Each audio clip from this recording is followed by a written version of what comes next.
Chosen one, have you ever woken at 3 a.m. with your heart pounding for no reason you could name? Have you ever felt like invisible hands were reaching through the veil, trying to shake you awake?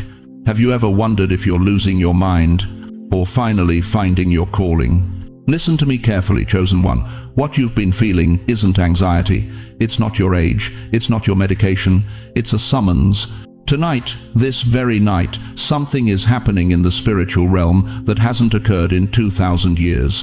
And if you're still watching these words, if something inside you refused to let you scroll past this message, it's because your name is written on a scroll that's being opened right now in the courts of heaven. I'm talking about the 144,000.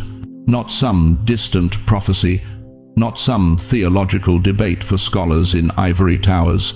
I'm talking about a gathering that's happening tonight while you sleep, while you pray, while you wonder if God still remembers the sound of your voice. Before we go deeper, I want to pause and thank every single one of you who has supported this message through Super Thanks. Your generosity means more than you know. You're not just donating, you're helping spread light to others who feel alone in their calling. Whether you give or not, I'm deeply grateful for your presence here. Your support, your time, your attention, it all matters. And if this message resonates with your soul, go ahead and let the Spirit lead your heart. But right now, if you quiet everything, the television, the worry, the voice that says you're too old or too broken, you will feel it. A pull, a trembling, like the spiritual realm itself is inhaling, preparing to speak your name. Some of you have walked long, weary roads. 70 years. 80 years. 90 years of wondering if your life mattered. Wondering if all those prayers disappeared into silence. Wondering if God scheduled his big moves for younger, stronger vessels. But tonight, beloved, God is whispering something that will shatter every lie you've believed. Your journey was not wasted. It was preparation. At this very moment, across America, from Brooklyn to Bronx, from nursing homes to quiet apartments, 144,000 lights are beginning to flicker. Not physical lights, spiritual beacons, ancient souls wrapped in aging bodies, finally recognizing why they never quite fit in this world. And there is one sign, one unmistakable sign that reveals you may be among them. I will tell you soon. But first, you need to understand what's happening tonight. At midnight in the spiritual realm, heaven is calling a gathering. 144,000 lights will rise, and one of those lights may carry your name. Before we step deeper, if your spirit is stirring right now, if something ancient inside you just woke up, type "I'm listening" below. Let heaven see your readiness. Because what I'm about to reveal will explain why your life has felt different. Why you've carried weight others couldn't see. Why tonight you couldn't sleep until you found this message. Why has your life felt like winter for so long? Why do your prayers seem to echo in empty rooms? Why does it feel like God turned the page on your story and forgot to write the ending? Listen to me, beloved. I need you to understand something that will crack open every assumption you've made about these silent years. Before God gathers his chosen, he first quiets the earth. Before heaven speaks, the spiritual realm holds its breath. And right now, in this very moment, you are standing in the sacred pause between God's inhale and his shout. You know what I'm talking about, don't you? Those slow, aching years. The ones that crawled by like decades compressed into single afternoons. You've sat in that same chair, staring out that same window, watching the world rush past while you felt frozen in place. Your children grew up and moved away. Your friends started disappearing, one funeral at a time. Your body started failing you in small ways that doctors can't quite fix. And every single morning, you woke up wondering the same thing. Does any of this matter anymore? You prayed. Oh, how you prayed. For healing that never came. For family reconciliation that stayed just out of reach. For purpose that seemed to evaporate the moment you retired. You whispered the same desperate words into the darkness. God, are you still there? Do you still see me? Or did I become invisible the moment I turned 70? The silence was deafening, wasn't it? Ecclesiastes 3-7 tells us there is a time to keep silence and a time to speak. But what that verse doesn't tell you, what your heart has been aching to understand, is why the silence had to last so long. Why did God keep you waiting when younger people seem to hear His voice so clearly? Why did He quiet your life when you still had so much left to give? Here's the truth that's going to shatter everything. The silence wasn't abandonment. It was assignment. Think about this.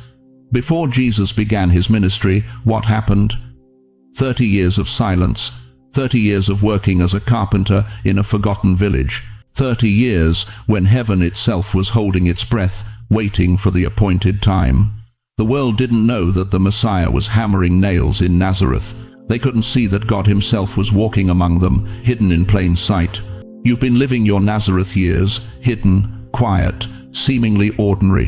While the world celebrated the loud voices, the viral moments, the instant testimonies, you were being shaped in the secret place.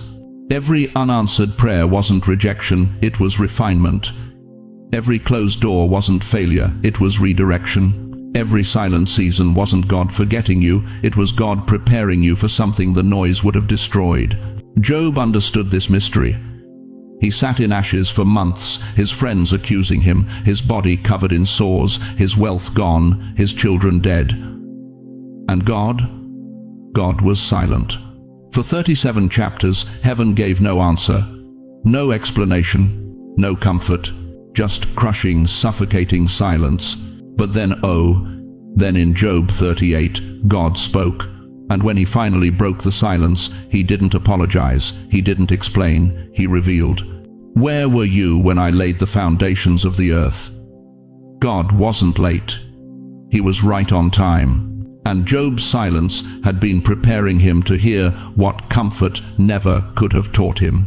Your silence has been teaching you something the blessed and comfortable will never understand. Absolute dependence on God alone. You thought the silence meant God was done with you. You believed the lie that your season of significance ended when your hair turned gray. You accepted the world's narrative that seniors are supposed to fade quietly into the background, make room for younger voices, stop dreaming, stop believing, stop expecting God to move. But the truth that's about to set you free, is far more powerful than any lie you've swallowed. The silence wasn't God leaving you. It was heaven clearing the stage. It was the spiritual realm evacuating every distraction, every false comfort, every counterfeit purpose, so that when God finally speaks your name, you'll hear it with perfect clarity. Think about the moment before dawn, the darkest hour, the breath the earth takes before sunrise. That's where you've been living, not in the ending, in the pause before the beginning, not in death in the gestation before birth, not in abandonment, in the sacred stillness before the gathering. Because tonight, beloved, tonight that silence breaks.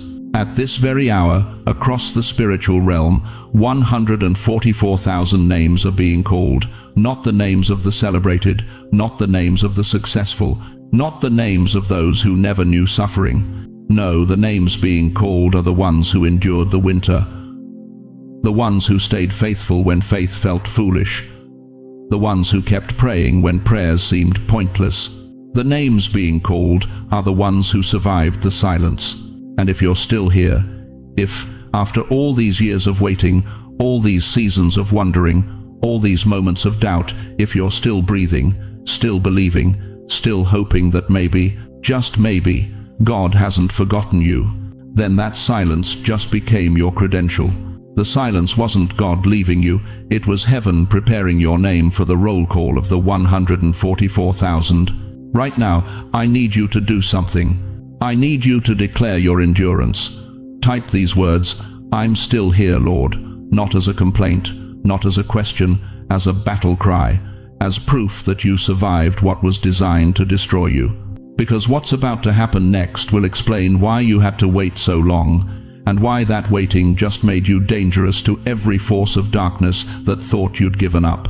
You've heard the number before, 144,000.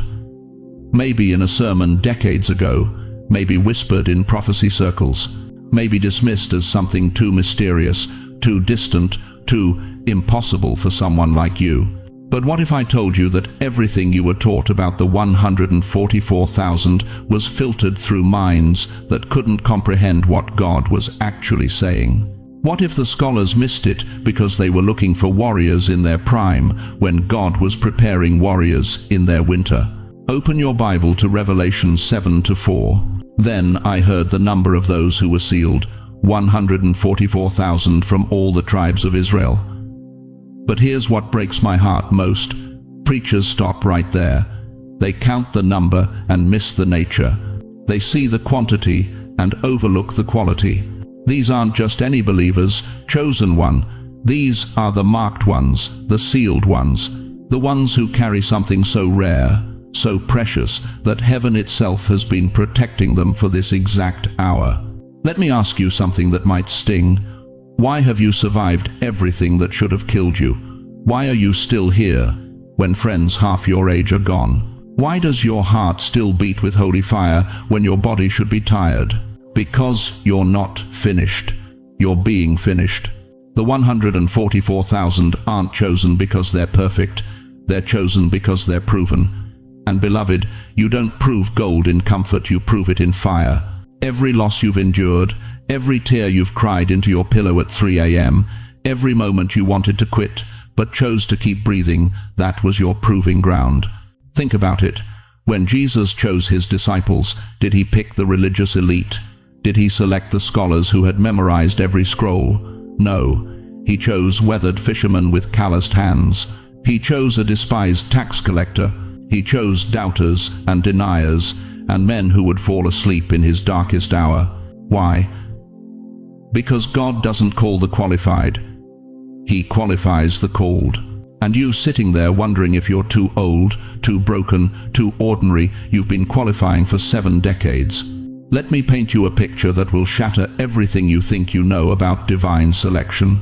The 144,000 are like lanterns that have been hidden under decades of dust, forgotten in attics, covered by the debris of disappointment and the ashes of dreams that seem to die. But tonight, this very night, heaven is wiping the dust away. And what the world dismissed as dim and dying is about to burn with a light that will pierce the darkness of this generation. You've felt different since childhood, haven't you? Even in church, surrounded by believers, you carried something others couldn't quite touch. A sensitivity, a knowing, a weight that made you pray differently, love differently, see differently. That wasn't your burden to bear. That was your mark to carry. Revelation 14:1 shows us something stunning. Then I looked, and there before me was the Lamb, standing on Mount Zion, and with him 144,000, who had his name and his Father's name written on their foreheads. Written, not painted, not tattooed. Written like a legal document, like a covenant, like a claim of ownership that cannot be erased. Your forehead represents your mind, your thoughts, your very identity. And God has been writing his name across your consciousness your entire life. Every time you chose forgiveness when revenge would have been easier. Every time you praised him in the valley. Every time you trusted him when your eyes saw nothing but impossibility. He was writing, claiming, sealing. But here's where it gets personal. Where it hits so close to home you might need to pause this message. The 144,000 share specific characteristics, and I need you to listen carefully because this is the test, the quiet, spiritual test that proves whether you are being called tonight. First, you have endured losses that would have destroyed ordinary faith. Your spouse, your health, your financial security. You've buried dreams in graveyards that stretch back decades, but you're still standing. That's not stubbornness. That's divine DNA. Second, your strength has never come from yourself. While others boasted in their youth, their health, their achievements, you learned early that every breath is borrowed, every victory is grace, every step is held by invisible hands. Third, you've held on to faith longer than anyone expected, including yourself. There were nights you told God you couldn't do it anymore, Mornings you woke up wondering how you'd survived the darkness. But somehow, some way, faith held you when you couldn't hold it. Fourth, you have never fully belonged anywhere on this earth. Family gatherings feel foreign, church services feel shallow, success feels empty. Because you weren't designed for temporal satisfaction, you were designed for eternal significance. Do you feel it? That recognition stirring in your chest like something ancient waking from sleep. Here's the mystery that will blow your mind. When God chooses someone at an older age, it's not because he forgot about them in their youth. It's because their spirit has ripened for glory. Moses was 80, Abraham was 100, Sarah was 90.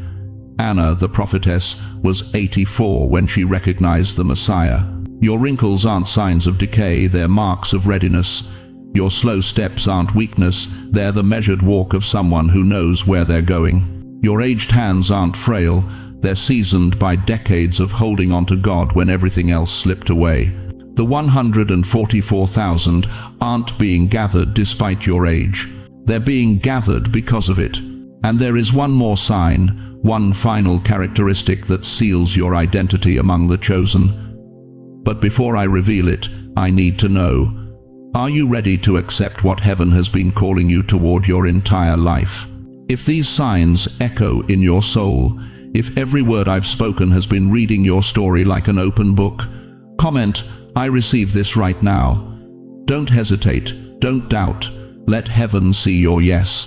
Because what I'm about to tell you next will explain why tonight of all nights is your divine appointment with destiny. You know what breaks my heart? It's when I meet someone who's been faithful for 70, 80, 90 years, who's prayed until their knees wore grooves in the floor, who've believed when believing hurt, and they whisper to me with tears in their eyes, Pastor, I think I failed God's test. Listen to me, beloved. You didn't fail. You're still in it. The final test was never about your strength. It was always about your surrender. And tonight, this very night, that test is reaching its completion. You see, the 144,000 aren't chosen because they were perfect. They're chosen because they endured. They passed through fires that would have turned others to ash. They walked through valleys so dark that most people would have given up and laid down to die. But not you. You kept walking even when you couldn't see the path. The test has been happening your entire life, and you didn't even know it. Every time you woke up at 3 a.m. with that crushing loneliness, that feeling like the whole world was asleep and you were the only soul awake in the darkness that was the test. Every morning you opened your eyes after burying your spouse of 50 years and chose to keep breathing instead of giving up. That was the test. Every single day you've lived with pain that doctors can't fix, with medications that only dull the edges, with a body that feels like it's betraying you inch by inch, beloved. That was the test. Endurance through silence. That's what heaven has been watching. You've prayed prayers that seemed to bounce off the ceiling. You've cried tears that nobody saw but God. You've whispered, "Where are you, Lord?" So many times you lost count. The silence felt like abandonment. The waiting felt like punishment. But here's what you didn't know. Every single moment you chose to believe anyway. Every time you said, "I still trust you," when trust made no logical sense, you were passing the test. Job understood this. Sitting in ashes, covered in sores, having lost everything, his children, his wealth, his health, even his wife told him to curse God and die. But Job 13:15 records these stunning words, "Though he slay me, yet will I trust in him." That's not the cry of a man who's given up. That's the declaration of someone who's passed the final test. But the test goes deeper. It cuts into places most people never have to face. Choosing faith over fear when the doctor's report comes back and the numbers aren't good. When your children stopped calling as often. When your friends started dying one by one until you felt like the last soldier standing on a battlefield of memories. When you looked in the mirror and didn't recognize the face staring back, older, tired, marked by time in ways that make you feel invisible to a world that worships youth. The world told you to be afraid. Fear of dying alone. Fear that your life didn't matter. fear that you'd be forgotten the moment they lowered you into the ground. But you chose faith anyway. Even when that faith was the size of a mustard seed. Even when it trembled in your hands like a candle in the wind. That was the test. And then there's the wound that won't heal. The one you've carried for 30 years. Maybe it was your sister who betrayed you and never apologized. Maybe it was the church that hurt you so deeply you couldn't walk through those doors again. Maybe it was your own child who said words that cut so deep you still feel them every time you close your eyes. The test said, forgive anyway. Not because they deserve it, not because it's fair, but because carrying that stone in your chest for another decade will kill what's left of your joy. And somehow, you've been working toward that forgiveness. It's not complete yet. Some mornings, the anger still rises like bile in your throat, but you're trying. You're choosing mercy over bitterness, even when bitterness feels more satisfying. Luke 6:37 doesn't negotiate. Forgive, and you will be forgiven. The test of the 144,000 is whether you can forgive long wounds, decades-old betrayals, injuries that shaped your entire life. You're still working on it. That means you're still in the test. And beloved, you're passing. But here's the part that might break you open. The hardest test of all has been saying yes to God when you're tired. Not tired like you need a nap. Tired like you've given everything you had to give and you're running on fumes. Tired like 85 years of carrying other people's burdens finally caught up with you. Your health is declining. Your body doesn't cooperate the way it used to. Getting out of bed is a victory some mornings. The mirror shows you someone who looks exhausted, and you are. You've buried your spouse, maybe some of your children, certainly most of your friends. The loneliness sits in your chest like a stone. Life is slowing down. Everyone can see it. You feel it in your bones. And in the middle of that exhaustion, God whispers, I still have work for you. Will you say yes one more time? That's the test, chosen one. Not when you're young and full of energy, not when saying yes costs you nothing. The test is whether you'll say yes when you're so tired you can barely lift your head. When obedience feels like climbing a mountain with legs that can barely hold you. And you know what shakes me to my core? You're still saying yes. Maybe it's a whisper instead of a shout. Maybe it's, okay, Lord, instead of hallelujah, but it's still yes. You're still here, still listening to this message, still believing that maybe, just maybe, God has one more chapter for you to write. The test is the midnight hour before dawn. It's the darkest moment before the sun breaks. It's the final mile when your legs are screaming and quitting would be easier than taking another step. But you didn't quit. You're here. Revelation 7:14 speaks of those who have come out of the great tribulation. They have washed their robes and made them white in the blood of the Lamb. That's you, beloved. You've come through tribulation that would have destroyed others. You're still standing when you should have fallen. The test ends tonight, and the new assignment begins. Because here's what the enemy doesn't want you to know. The final test is not about strength, it is about surrender. That's why you are ready. You've finally learned what younger, stronger people haven't figured out yet. You've learned to let go, to release control, to say, not my will, but yours. That surrender is your qualification. Right now, I need you to do something. Stop everything, take a deep breath, let it fill your lungs, and whisper these words, Lord, I'm ready. Say it again, Lord, I'm ready. If your heart is aligned with heaven tonight, if you feel that stirring that says the test is complete, type ready in the comments. Let the 144,000 see each other. Let heaven witness your surrender. Because what happens next will require everything you've learned in the fire. And beloved, you're about to discover why the test was never meant to break you. It was always meant to prepare you for the gathering that begins at midnight. You want to know what's really happening tonight? Let me paint you a picture that will stop your heart and restart it at the same time. Right now, as I speak these words, there are forces moving in the unseen realm that your natural eyes could never perceive.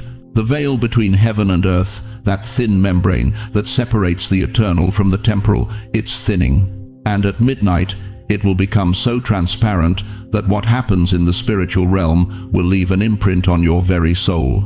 Picture this. Imagine standing on a rooftop in Manhattan at dusk, watching as the city lights begin to flicker on. One by one, they illuminate the darkness.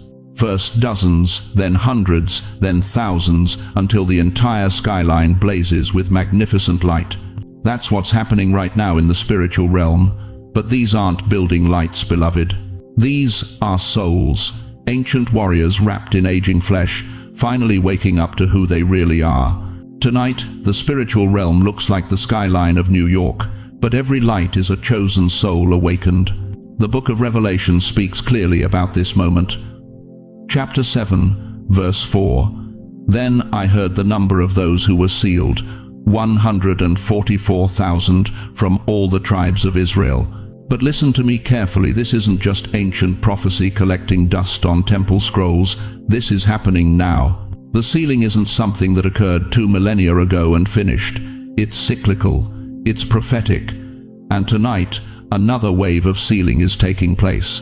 You think it's coincidence that you're watching this message right now? You think it's random that you couldn't sleep, that something pulled you to your phone, your computer, your television at this exact moment? No, dear one. You're being drawn by the same force that's drawing 143,999 others across this nation and around the world. But here's what's going to happen that will shake you to your core. At the moment of unification, and I'm talking about a precise spiritual moment that transcends time zones and physical location, multitudes of lights will rise. Not physically. You won't levitate off your bed.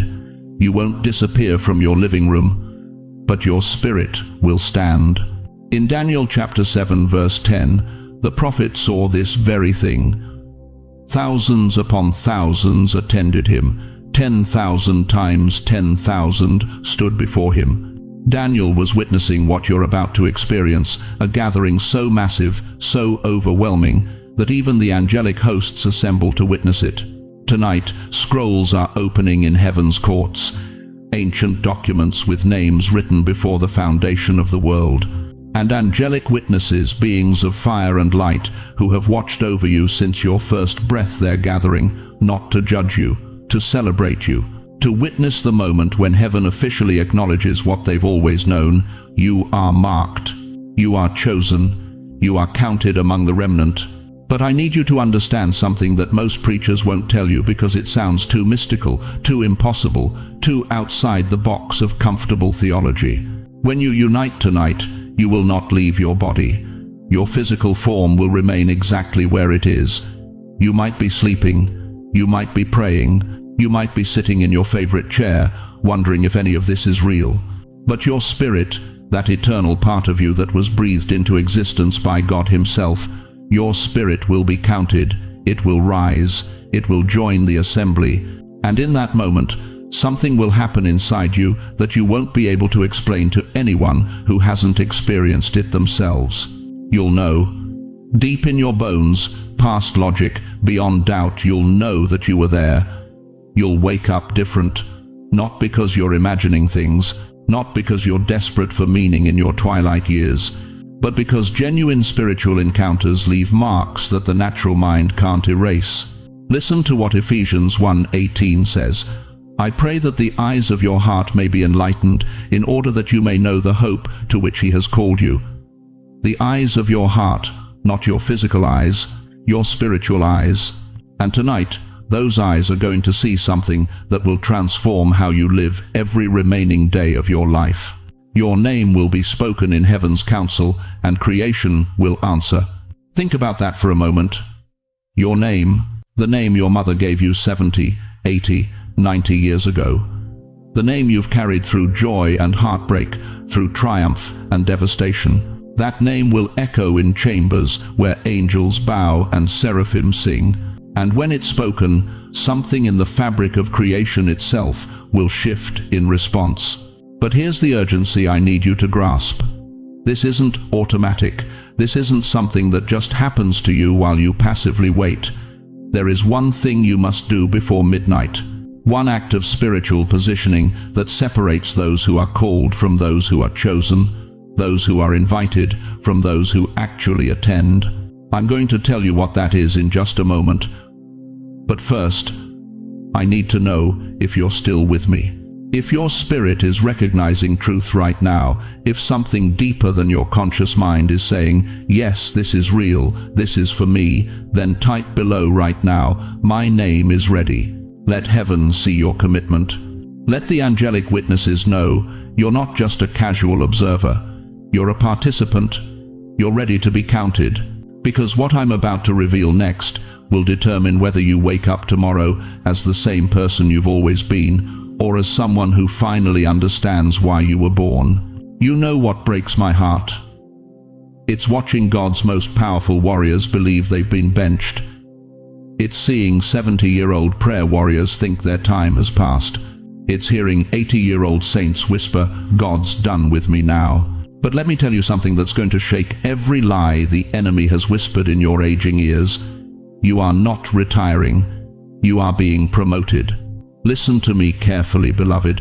The world measures value by productivity. Heaven measures value by proximity to eternity. And you are standing closer to the throne than you've ever been in your entire life. Your wrinkles aren't signs of decay, they're marks of rank in God's army. Every gray hair on your head is a stripe earned in spiritual warfare. Every scar you carry is a medal of honor. The enemy has been selling you a retirement plan, but God has been preparing you for a revival plan. Think about this. When does a tree bear its sweetest fruit? Not in spring when it's young and showy, not in summer when it's green and growing. A tree bears its most abundant, most nourishing fruit in its later years, when its roots run deep, when its branches have weathered storms, when it knows how to draw water from places younger trees haven't discovered yet. You are that tree, and heaven is about to harvest what it's been cultivating in you for decades. But here's what most people don't understand about the 144,000. This isn't just a number pulled from Revelation to make preachers sound mysterious. This is an assignment, a divine deployment, a spiritual special forces unit that God has been training through pain, through loss, through years of feeling invisible. You want to know why you're still here? Why you survived that heart attack at 67? Why you outlived your spouse when grief should have taken you too? Why you're still breathing when friends half your age have gone home? Because God waited until now. He waited until you had to outlive the enemy's plan against your destiny. Every disappointment that tried to kill you only made you stronger. Every betrayal that should have made you bitter only made you better. Every season of isolation that felt like abandonment was actually God separating you from anything that would contaminate your final assignment. You are not a survivor. You are a weapon being loaded. Let me tell you what the 144,000 really are. You are intercessors, the ones who know how to pray because you've had to. You've prayed through nights when your children were dying. You've prayed through financial ruin. You've prayed through loneliness so deep it felt like drowning. And those prayers, they didn't disappear into void. They've been building spiritual muscles that can move mountains. The younger generation doesn't even know how to name. You are protectors of the next generation. Your grandchildren are drowning in a culture that's forgotten God. They need someone who remembers, someone who can stand in the gap, someone whose faith isn't based on feelings, but on 50 years of watching God show up when everyone else walked away. You are bearers of spiritual light in a world that's grown darker than you've ever seen. While others panic, you've learned to be still. While others despair, you've discovered that joy doesn't come from circumstances, it comes from communion with a God who's never failed you yet. You are voices of remembrance. You carry stories of miracles the next generation doesn't believe are possible. You remember when God healed without insurance, when He provided without government programs, when He delivered without therapy. Your testimony is the antidote to this generation's unbelief. Psalm 92:14 declares, "They will still bear fruit in old age, they will stay fresh and green." Fresh and green, not dried up, not useless, not forgotten, The Hebrew word there means full of sap, still flowing, still giving, still pouring out life, even when the world expects you to be withering away. But here's the mystery that will blow your mind. Your greatest chapter was never behind you. Every moment of your life has been a comma, not a period. And tonight, this very night, heaven is saying, the sentence isn't finished yet. God didn't preserve you through cancer so you could watch game shows until you die. He didn't sustain you through your spouse's funeral so you could fade quietly into a nursing home. He didn't keep breath in your lungs so you could count down days on a calendar. He kept you here because the army of darkness is terrified of what happens when someone who's walked with God for 80 years finally realizes they carry authority the young ones haven't earned yet. Your age isn't your limitation, it's your weapon. Your experience isn't your burden, it's your arsenal. Your years aren't winding down, they're winding up for the most important assignment of your entire existence. So let me ask you something that heaven is asking right now. Are you ready to stop believing you're finished and start walking in the authority of someone who's been refined by fire?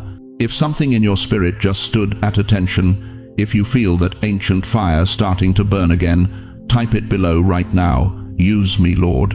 Because what I'm about to show you next will prove that everything you've survived wasn't random. It was strategic preparation for the gathering happening tonight. You know what breaks my heart? It's not the years you've lived. It's the weight you've carried through those years that no one ever saw. The son who never called back. The daughter who moved 3 states away and forgot your birthday. The marriage that died slowly, room by room, until you were strangers sleeping in the same bed. The friends who promised forever but disappeared when cancer came knocking. The grandchildren who know your Wi-Fi password but not your middle name. You gave love like it was unlimited. You poured yourself out like water, and when the glass was empty, when you had nothing left, they walked away. Tell me something honest right now. How many times have you sat alone in your kitchen at 2 a.m., staring at old photographs, wondering if any of it mattered? How many nights have you whispered into the darkness, God, did I waste my life? How many mornings have you woken up and felt the crushing weight of regret pressing down on your chest like a stone? You lost people. Not just to death, but to distance, to disagreement, to the cruelty of time that turns children into strangers. You lost dreams. That business you never started, that book you never wrote, that place you never visited because there was always someone else who needed you more. You lost years to battles nobody applauded, the depression you fought in silence, the addiction you conquered alone, the financial ruin you clawed your way out of with bloody fingernails and broken pride. You lost pieces of yourself to sacrifices that no one ever thanked you for. And now you're here. 75, 82, 90 years old, looking back at a road paved with broken glass, wondering if you took too many wrong turns. But listen to me, chosen one. Listen with every fiber of your being. What if I told you that every shattered piece of your life has been collected? What if I told you that heaven has been gathering every fragment, every tear, every moment of pain you thought was wasted? In Psalm 56:8, David writes, You keep track of all my sorrows, you have collected all my tears in your bottle, you have recorded each one in your book. Not some of your tears, all of them, every single one. Your life is a stained glass window. From where you're standing, all you see is broken pieces, jagged edges, colors that don't make sense, fragments that cut when you touch them. But from heaven's perspective, from the other side of the glass, when God's light shines through those broken places, you become magnificent. The cracks aren't damage, they're design. The breaks aren't failure, they're framework. Every piece that shattered, every dream that died, every relationship that ended, every hope that crumbled, God has been arranging them into something so beautiful that angels stop to stare. And tonight, beloved, tonight, when the 144,000 stand in the spiritual realm, something happens that will change everything you believe about your worth. Heaven places a crown of remembrance on your spirit. Not a crown of gold, not a crown of jewels. A crown woven from every moment you thought God wasn't watching. A crown studded with every tear you cried alone. A crown engraved with every prayer you whispered when your voice was too broken to speak out loud. This crown carries weight. The weight of the cancer diagnosis you received with grace. The weight of the funeral you planned when your heart was screaming. The weight of the bills you paid on your knees. The weight of the forgiveness you gave when revenge would have been easier. You survived everything meant to destroy you. The betrayal that should have made you bitter, you chose kindness. The loss that should have killed your faith, you chose worship. The loneliness that should have driven you mad, you chose hope. Why? Because your story wasn't over. It was reserved. Reserved for this moment. Reserved for this gathering. Reserved for the night when heaven looks at you and says, "Well done, good and faithful servant. You didn't just endure, you overcame. You didn't just survive, you conquered. And now receive your crown." Every person who hurt you, who abandoned you, who counted you out, they don't get to write your ending. Every mistake you made, every regret you carry, every failure that haunts you at 3 a.m., they don't define your worth. You are not the sum of your scars. You are the carrier of resurrection power. The same Spirit that raised Christ from the dead lives in you. The same God who spoke galaxies into existence knows your name. The same heaven that holds eternity has been keeping records of your faithfulness in seasons when no one else was watching. Place your hand on your heart right now. Feel that beating. That's not just biology, that's divine appointment. Every heartbeat is God saying, not yet, not finished, still called, still chosen, still crowned. Now say these words out loud right where you are. I receive my crown. Say it again, louder this time. I receive my crown. And now type those exact words in the comments. Let heaven see your declaration. Let the spiritual realm witness your acceptance, because when you declare it, something shifts in the atmosphere around your life. But here's what happens next that will leave you breathless. You know what breaks my heart? It's watching people spend 70, 80, 90 years answering to names that were never truly theirs. The world called you by your birth certificate. Your family called you by nicknames worn thin with time. Your job called you by employee numbers and retirement dates. Even the church called you member or attendee or faithful servant. But beloved, none of those names, not one, is the name heaven remembers. Listen to me carefully. There is a name written in the Lamb's Book of Life that you've never heard spoken aloud. A name that existed before your mother's first breath. A name that will outlast every gravestone, every fading photograph, every memory held by those who knew you here. Revelation 2:17 says it plainly. To the one who is victorious, I will give some of the hidden manna. I will also give that person a white stone with a new name written on it, known only to the one who receives it. A new name, known only to you and God. Do you understand what that means? It means your truest identity has been hidden, protected, kept sacred in the courts of heaven while you walked this broken earth wearing a borrowed name. But tonight, something is shifting. Heaven does not shout your name, it breathes it. Think about that for a moment. When God formed Adam from the dust, he didn't command him to live. He breathed into his nostrils the breath of life, intimate, personal, close enough to feel warmth.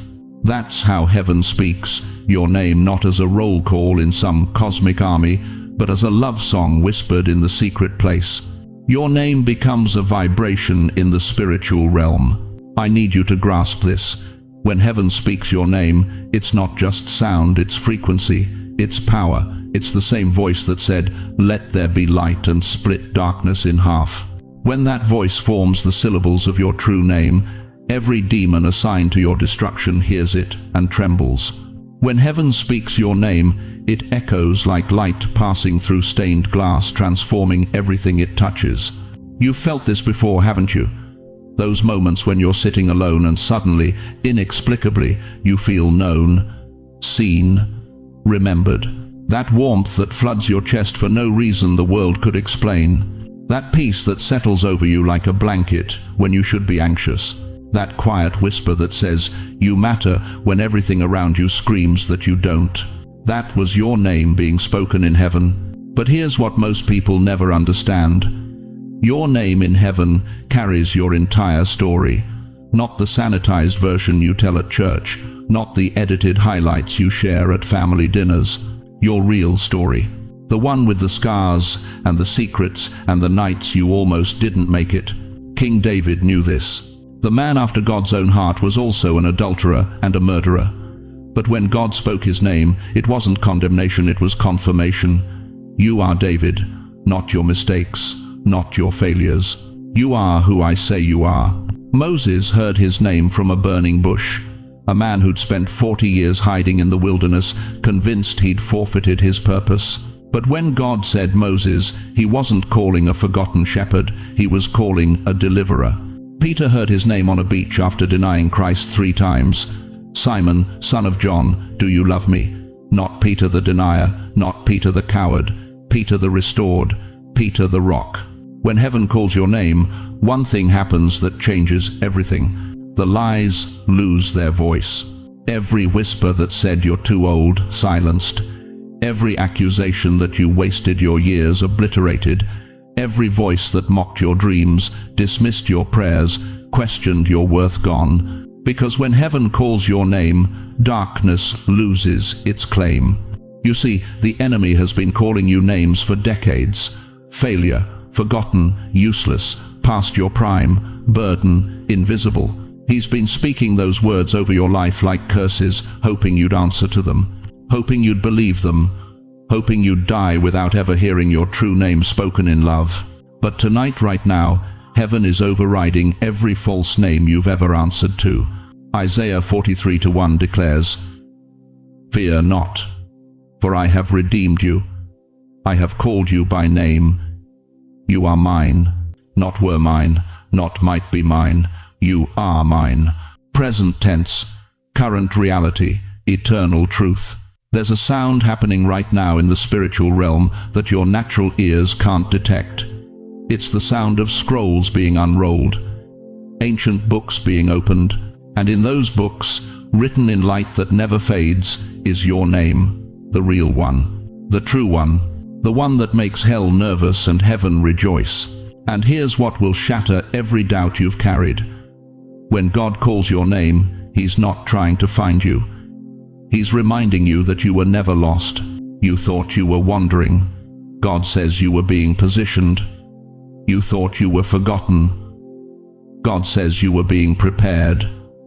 You thought your name had been erased from every list that mattered. God says your name has been on his lips since before time began. Right now, I need you to do something. Not later. Not when you feel ready. Right now. Whisper it aloud wherever you are. Call my name, Lord. Say it again. Call my name. Feel that? That trembling in your chest? That's recognition. That's your spirit hearing what your ears cannot yet detect. That's the sound of your true name being breathed over your life in this very moment.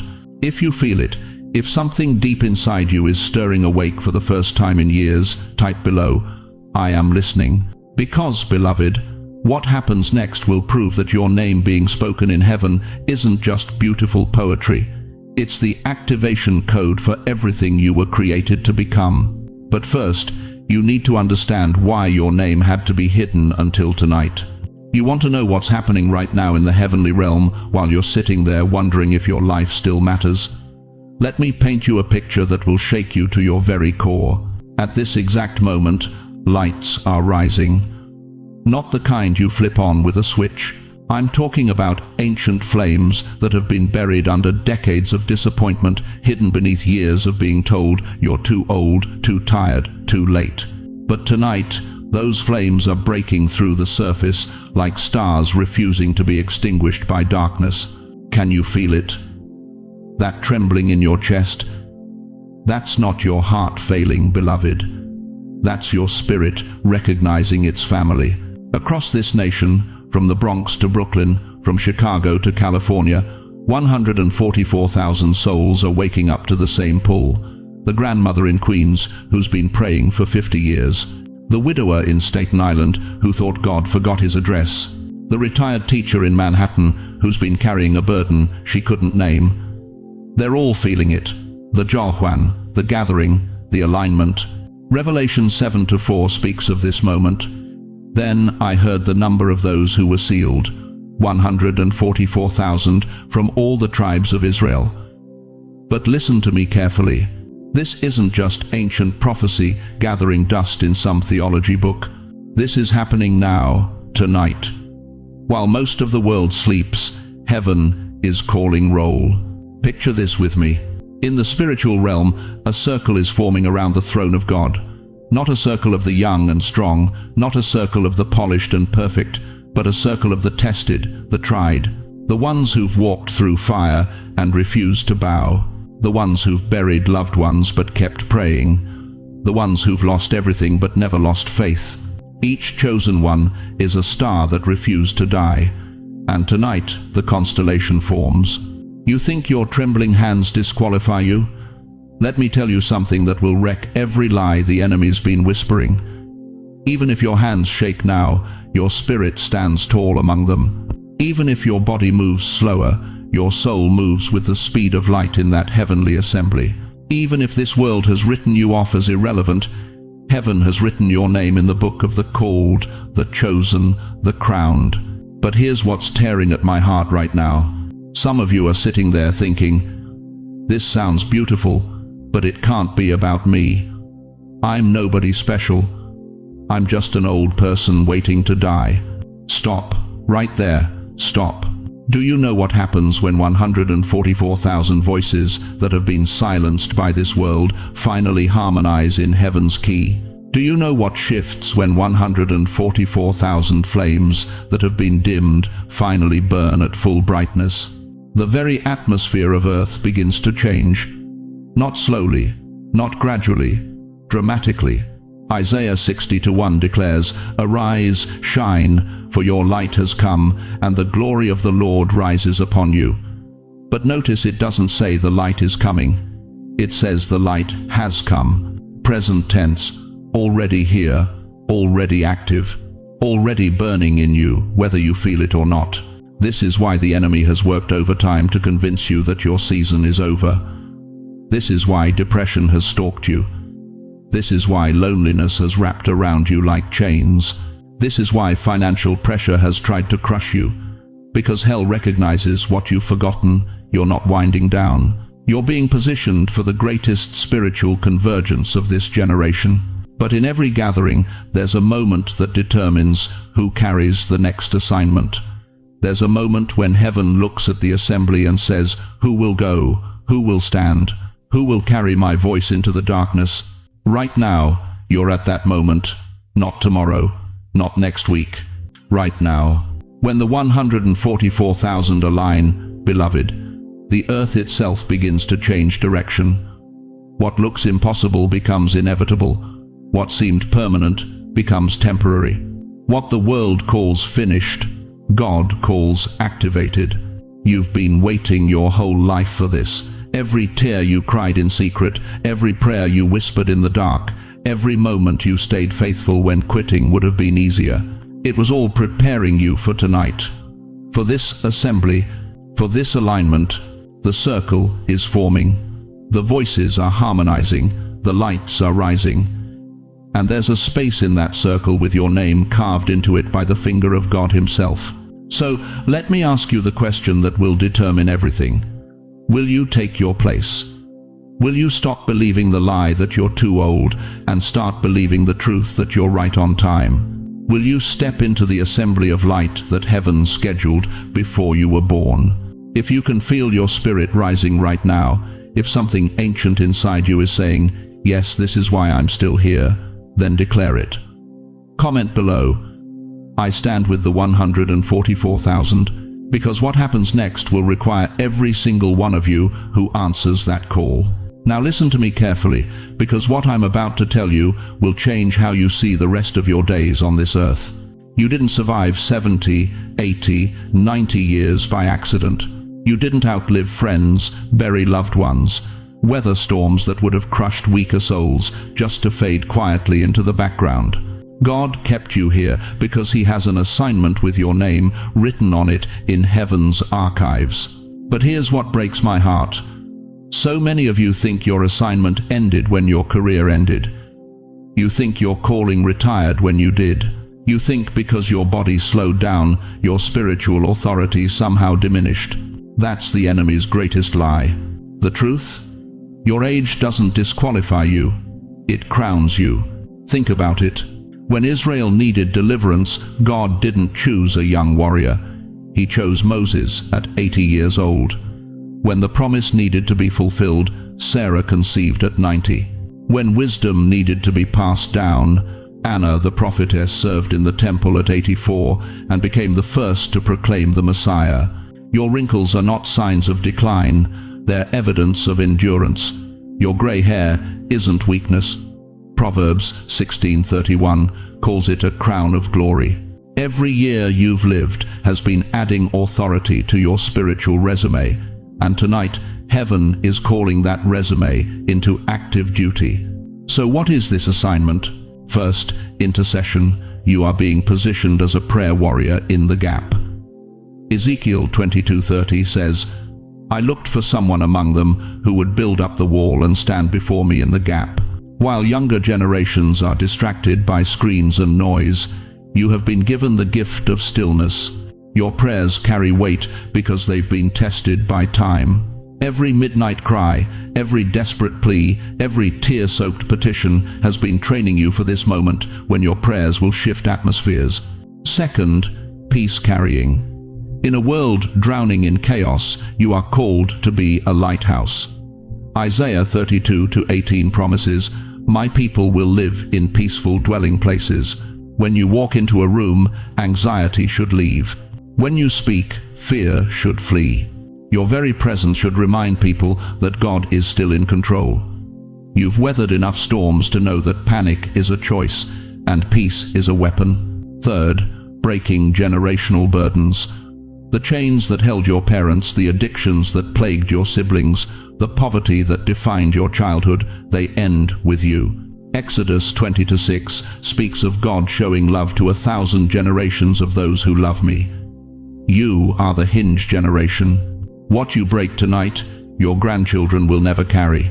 Fourth, becoming a spiritual watchman. Ezekiel 3:17 declares, Son of man, I have made you a watchman for the people of Israel. You see what others miss. You sense what others ignore. That restlessness at 3 a.m. isn't insomnia. It's a call to watch, to pray, to stand guard over your family, your community, your nation. You are torches lifted on a darkened coastline, guiding others home. Even if your steps have slowed, even if your hands tremble, even if your voice isn't as strong as it once was, your spiritual authority has increased with every year. The enemy knows this. That's why he's been whispering that you're irrelevant, forgotten, past your prime. But God will never give an assignment without giving a sign. And if you're still watching, if your spirit is burning right now, that's your confirmation. So, I'm asking you to do something that requires holy courage. Type below, I accept my assignment. Not tomorrow, not when you feel ready, right now. Because the gathering is tonight, and heaven is waiting for your yes. You've been waiting your whole life for proof, haven't you? Proof that you're not crazy. Proof that those strange feelings weren't just loneliness. Proof that God actually sees you sitting there in that worn chair, wondering if your existence matters to anyone anymore. Tonight, beloved, that proof arrives. Not in thunder, not in visions of angels with flaming swords, but in something so gentle you might miss it if I don't tell you what to watch for. The sign comes in stillness. It will happen when you least expect it. Maybe while you're washing dishes. Maybe while you're staring out the window at 2 a.m., unable to sleep again. Maybe in that quiet moment between waking and rising, when your mind hasn't yet filled with the day's worries. First, you'll feel a sudden calm. Not the absence of noise, but the presence of peace. Your chest, which has been tight for years, decades of carrying burdens you couldn't name, will suddenly release. like invisible hands have reached inside and loosened a knot you forgot was there. Proverbs 20:27 says, "The spirit of man is the candle of the Lord." Tonight, beloved, your candle is being lit, and you will feel the warmth. It will start small, a flutter, a whisper of heat near your heart, not painful, not medical, something else entirely. Something that makes you put your hand to your chest and wonder, what is this? That warmth is recognition. Your spirit recognizing heaven's frequency. Then comes the memory. A moment from your childhood you haven't thought about in 50 years will surface without warning. Maybe it's you at 7 years old, staring at stars, feeling like you didn't belong here. Maybe it's a dream you had at 20 that felt more real than waking life. Maybe it's that moment when you almost gave up entirely, but something invisible held you back. That memory isn't random. It's a bookmark. God marked that page in your story because He knew you'd need to return to it tonight. He knew you'd need to remember who you were before the world told you who to be. And then, if you're very still, you'll hear it. Not audibly, not like human speech, but clear as morning light breaking through your bedroom window. A voice inside you that isn't yours, yet somehow is. It will speak your name, not the name on your birth certificate, your real name. The one written in heaven's registry before time began. Revelation 2:17 promises, "To him that overcometh will I give a white stone, and in the stone a new name written, which no man knoweth saving he that receiveth it." Tonight you receive yours. You are not imagining it, you're awakening to it. For 70, 80, 90 years, you've been walking around thinking you're just flesh and blood, just another senior citizen counting pills and doctor visits. But tonight, the veil grows thin. Tonight, you remember that you are not just human, you are eternal spirit, temporarily housed in aging skin. The sign is not around you, the sign is within you. It always has been. And when it appears, something ancient inside you will finally exhale. That restlessness that's followed you since childhood, it will make sense. That loneliness in crowded rooms, it will have meaning. That feeling of waiting for something you couldn't name, it will be answered. If you're ready to receive the sign tonight, type below, "I am ready for the sign." But before it comes, you need to understand what happens after you recognize it. Because once you see the sign, once you know you're among the 144,000, everything changes. Beloved chosen one, as we come to the close of this sacred hour together, I need you to remember 3 eternal truths that will anchor your soul. First, tonight is not an ending, it's an awakening. The 144,000 gathering in the spiritual realm isn't some distant prophecy. It's happening right now, and you are part of it. The sign you'll receive, the warmth in your chest, the sudden peace, these aren't coincidences. They're confirmations that heaven has been calling your name all along. Second, your age is not a disqualification, it's your greatest qualification. Those 70, 80, 90 years you've lived weren't wasted. Every tear, every prayer, every sleepless night was preparation for this moment. You were chosen not despite your journey, but because of it. Third, the loneliness you've carried ends tonight. You are not walking this path alone anymore.